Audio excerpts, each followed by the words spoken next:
1 Corinthians 13, verse 8, love never ends.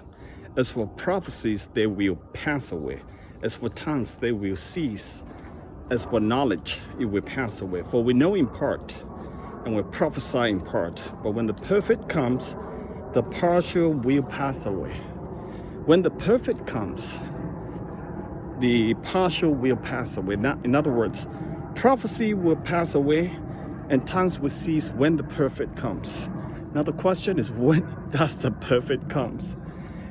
You know, some people argue that the cessationist view is that miraculous gifts like prophecy, healing, tongues, interpretation, miracles were given to authenticate the apostles and the writings early years. But this gift ceased since the entire New Testament was written and the apostle died about AD 100. So this is the first view. This view is held by a lot of Reformed thinkers and theologians and pastors, unfortunately. But my problem is this. This 1 Corinthians is written by Paul.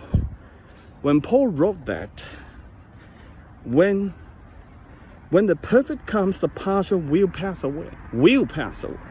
Obviously, when Paul was writing this epistle, when he wrote this passage, 1 Corinthians 13, the perfect has not come yet. Because he said when the perfect comes, the partial will pass away. But at the time writing, it obviously has not passed away.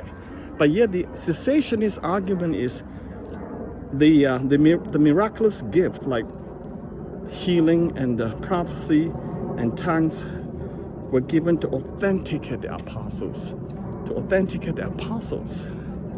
You know, apparently Paul thinks that the authentication is not done yet according to their argument, because at the point of writing, it has not passed yet. So they're arguing that after Paul died, authentication is done. So no more tongues, no more healing, no more prophecy. This is so ridiculous. But others, this is Carson's ESV Bible, Common Study Bible. Others hold that Paul expected this gift to continue until Christ returns, which will be the time when the perfect ways of speaking and knowing in the age to come replace in part a gift of this age. There you go. When does the perfect come? That's the question. The perfect comes is when Jesus comes, the consummation of all the time, all age. That cannot be. The perfect does not happen when apostles' writing were validated. It can't be the case, because that would be ludicrous.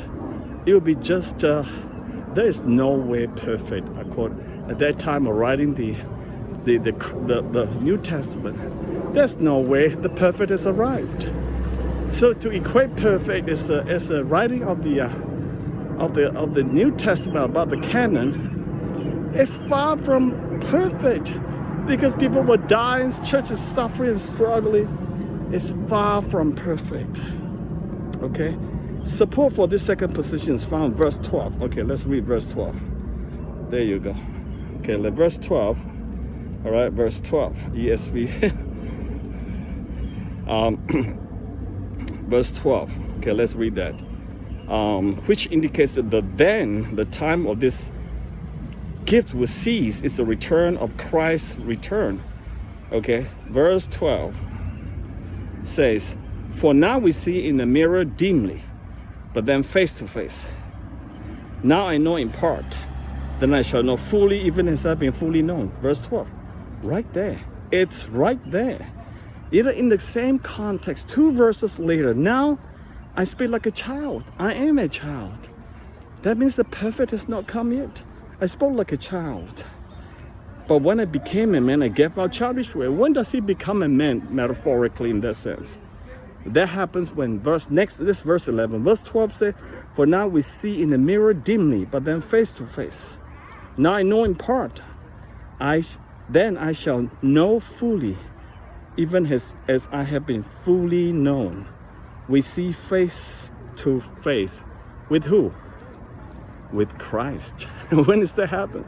When Christ returns. That jiving, the perfect happens when Christ returns. When we see him face to face. then we will not be, then when that happens, when that happens, the partial knowledge, the knowing in part and prophecy in part will all be gone. Who needs prophecy when you see Christ face to face? Think about that. Who needs prophecy after the Bible has been written? Well, we need a lot of prophecies, guys. So the cessationist view does not stand at all.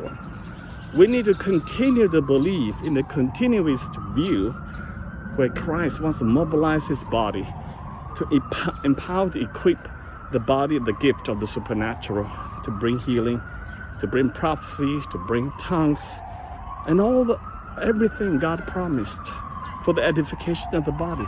Especially Paul said, earnestly desire the greater gift. The greater gift, especially the gift of prophecy.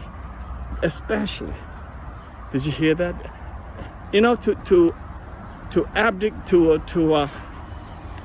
To label the gift as ceased is do yourself no good.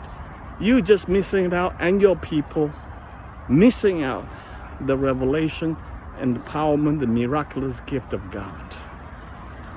You just do yourself no favor and do your own people, your congregation, no favor by doing this kind of teaching. And also, if anybody like Gaffin, I know that he writes against the continuation of the gift of the Spirit, which is pretty much prevalent in the Presbyterian Church, unfortunately. I, for one, would disagree with that based on the Bible. Upon the Word of God, I stand. My conscience is bound by the Word of God. It is what it is. The perfect has not come.